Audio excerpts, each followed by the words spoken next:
ಒಂದು activity plan ಮಾಡಿದ್ವಿ. ಎಲ್ಲ ಮಕ್ಕಳು ಕೂಡ ಅವ್ರವ್ರಿಗೆ ಇಷ್ಟ ಆಗಿದ್ದು ತಿಂಡಿನ ತಿನ್ಬೇಕು ಅಂತ ಪ್ಲಾನ್ ಇಷ್ಟಪಟ್ಟಿದ್ರು.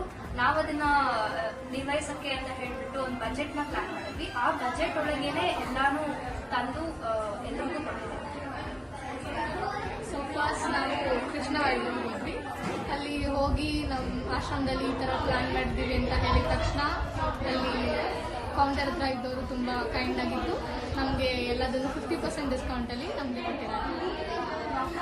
ಅಲ್ಲಿಂದ ನಾವು ಮುಂದೆ ಒಂದು ಸೂಪರ್ ಮಾರ್ಕೆಟ್ ಹೋಗಿದ್ವಿ. ಕೆಲವು ಮಕ್ಕಳುಗಳು ಸ್ಟ್ರಾಬೆರಿ ಆಮೇಲೆ ಐಸ್ ಕ್ರೀಮ್ ಆಸೆ ಪಡಿಸಿದ್ರು. ಸೊ ನಾವು ಅಲ್ಲಿ ಸ್ಟ್ರಾಬೆರಿ ಆಮೇಲೆ ಐಸ್ ಕ್ರೀಮ್ ಕೂಡ ತಗೊಂಡ್ಬಂದ್ವಿ. ನೆಕ್ಸ್ಟ್ ನಾವು ಆಮೇಲೆ ಬೇಕ್ರಿಗೆ ಹೋಗಿದ್ವಿ. ಬೇಕ್ರಿಯಲ್ಲಿ ನಾವು ಬೇಕ್ರಿ ಐಟಮ್ಸು ಸಮೋಸ ಮತ್ತು ಪಫ್ಸು ಕೇಕ್ ಎಲ್ಲ ತಗೊಂಡು ಅಲ್ಲಿ ಹೋಗ್ಬೇಕಾದ್ರೆ ಅವರು ತುಂಬ ಕೈಂಡಾಗಿ ಕಮ್ಮಿ ಮಾಡಿಕೊಟ್ರು.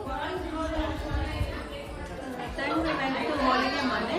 She was kind enough when we spoke about this charitable trust and all. She just said zero down, but we gave minimal amount and got the whole. So ಇವೆಲ್ಲ ನಮಗೆ ಪಾಸಿಬಲ್ ಆಗಿದ್ದು ನಮ್ಮದು ಟೀಮ್ ಎಫರ್ಟಿಂದ, ಹಾಗೆ ನಮ್ಮ ಪಬ್ಲಿಕ್ ಎಫರ್ಟಿಂದ. ಸೊ ಎಲ್ಲ thanks ಹೇಳ್ತೀವಿ. So ಹೀಗೆ support ಮಾಡ್ತಾ ಇರಿ.